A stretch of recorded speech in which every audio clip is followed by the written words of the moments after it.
IBD stands for inflammatory bowel disease and is a disease that attacks our guts, resulting in ulcer formation. It is not a single disease, but can be divided into Crohn's disease and ulcerative colitis. It varies depending on the location and the extent of the disease. Ulcerative colitis affects the large bowel, whereas Crohn's disease can affect anywhere along the intestinal tract. In other words, gum to bum. Ulcerative colitis affects mainly the lining of the intestine, but Crohn's disease can affect the whole wall of the intestine. IBD is not common in Singapore. In the past, it used to affect people in Western countries, but we have seen a large increase in IBD cases in Asia. In Singapore alone, we have some 2,000 patients. IBD affects mainly young people in the age group of 15 to 25, but having said that, it can occur at any age.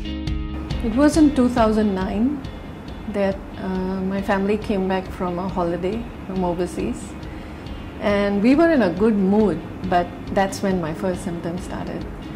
And I went and saw an ENT specialist, and slowly it turns out to be that I have to go see a neurologist, a neurosurgeon, and then the journey just went on. For at least a year I'd been seeing different specialists because my symptoms were moving from one body part to another.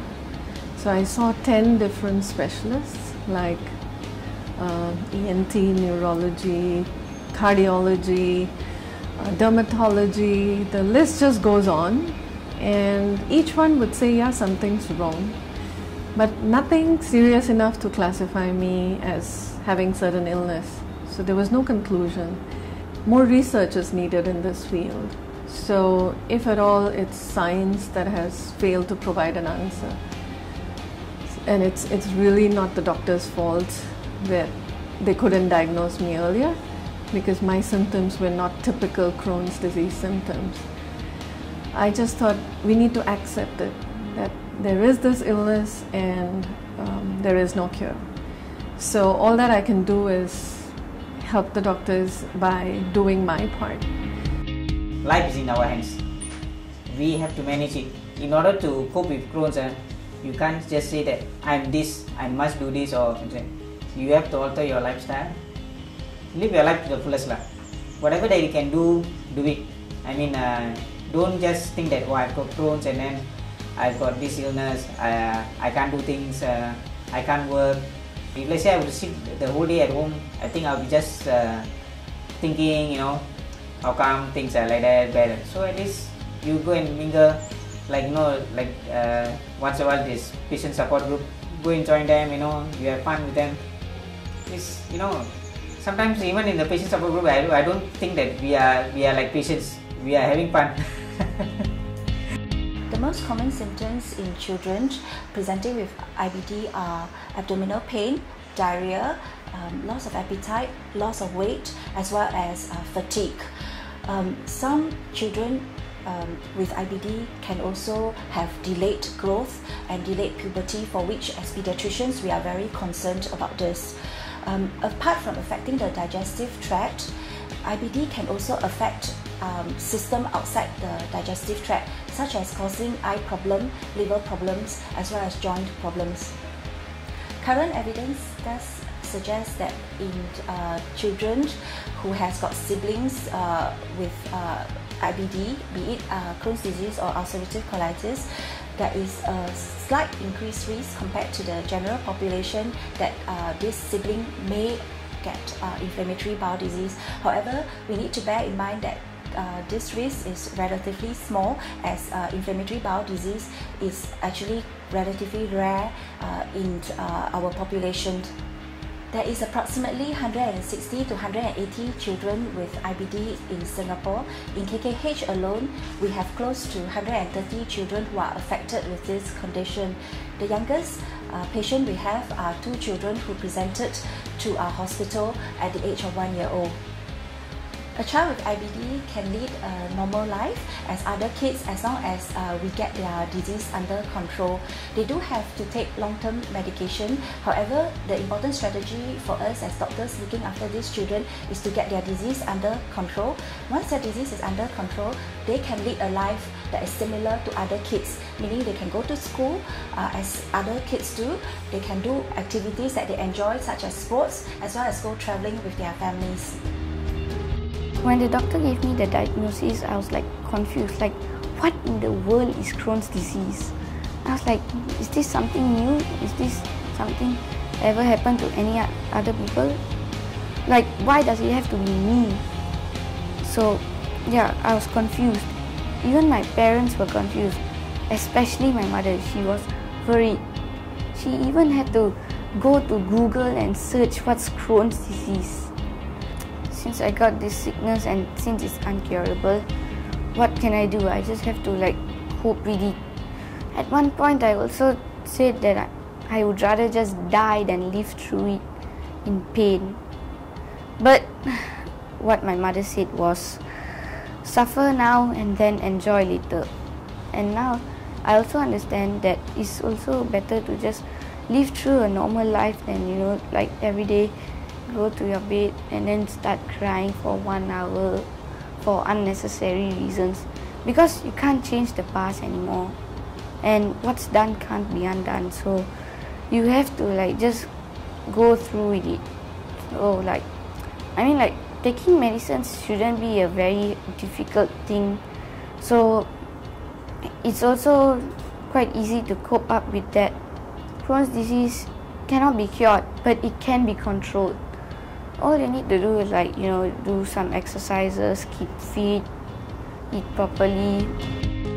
There are patients who do not take their medications regularly, and as a nurse, I will educate them about the importance of medication compliance. The disease is likely to flare up if they do not take their medications consistently. Continue with your follow-up appointments. They are important for the doctors to monitor your progress and adjust your treatment plans accordingly. You should also remember to take your medications regularly as it will minimize symptoms. Support from family and friends is important as they can share the challenges together. I always tell my patients not to be limited by their condition. As long as your disease is well controlled, you can do anything and lead a normal life. Although I watch up my diet very careful, I exercise every day.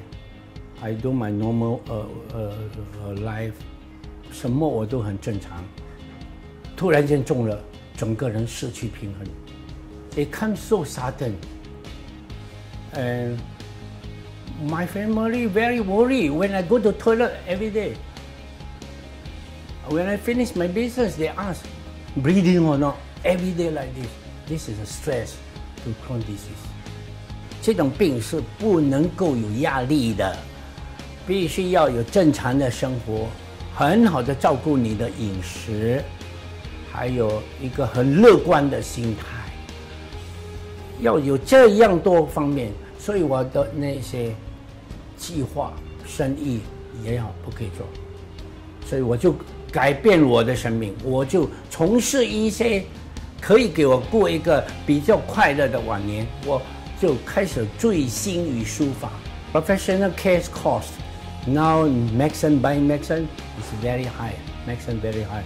Although government have done a lot of things, have reduced, have subsidized us, but certain medicine like Crohn disease still never come down. So I hope from this aspect, I think government can do some more on the Crohn disease.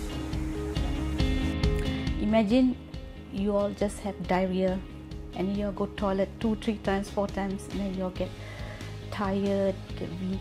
But we are having this for many years. You just come just like that, and the worst part is you don't know when it will come. Even taking the wrong food, you will get it. If you overly stressed out physically, you get it. Mentally stressed out, you get it.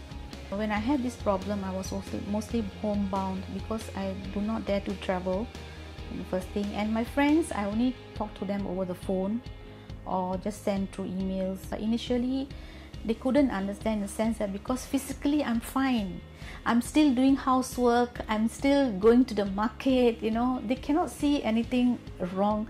But yes, I lose a lot of energy. I get very weak at times. If I just go to a market and come back, I just can't do anything already. I just will go and lie down a bit because my whole body will be aching in pains. You have to take it positively and try all kinds of diets or drugs that will suit your body, and talk to people who have gone through this and try it out yourself, and also talk to your family members, gain their support, and I think you'll be fine. IBD is a disease that impacts not just the person socially, physically and emotionally, at home, in school and at work, but also has a great impact on family members involved.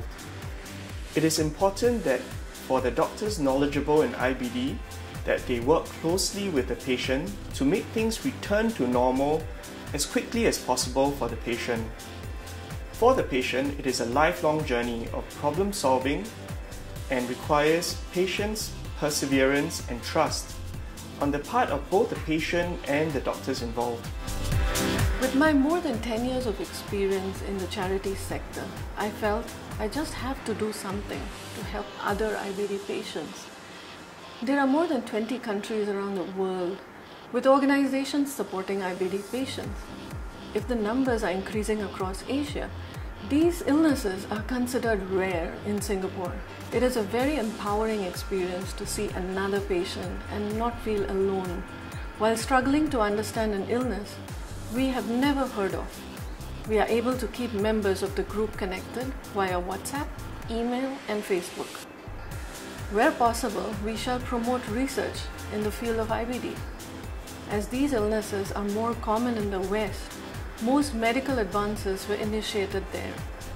But genetically, Asians are different, so more research is needed in Asia.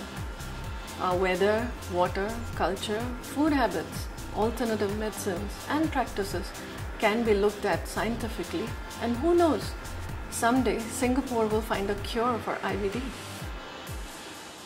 We are grateful to all gastroenterologists across Singapore for informing patients about Crohn's and Colitis Society of Singapore.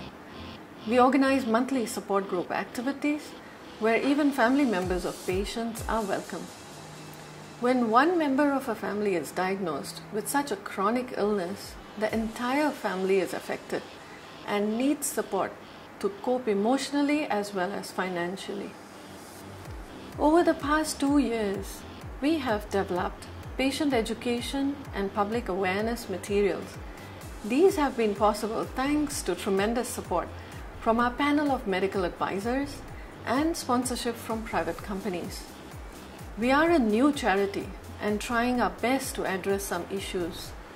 Without support from kind-hearted individuals, philanthropic organizations and private companies, we can't meet the needs of patients.